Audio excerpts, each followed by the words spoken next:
আমরা প্রায় সকলেই চিনি শেখ সাদি রহিমাহুমুল্লাহকে।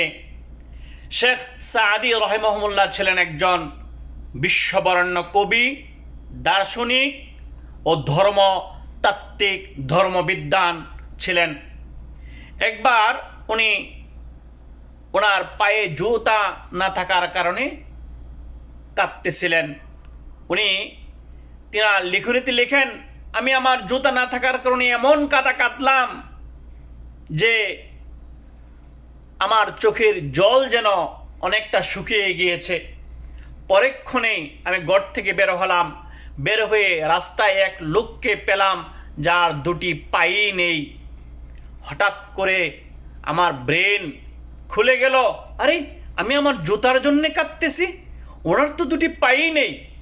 এর মানে হলো, বুদ্ধিমানের কাজ হলো যার যা আছে তা নিয়ে সুখী থাকা, তা নিয়ে তৃপ্তিময় হওয়া, আল্লাহর কাছে শুকরিয়া আদায় করা।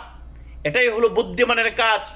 যেটা পাওয়ার নয় সেটা নিয়ে টেনশন করার নয়, যেটা আমি পেয়েছি তার শুকরিয়া আদায় করতে হবে।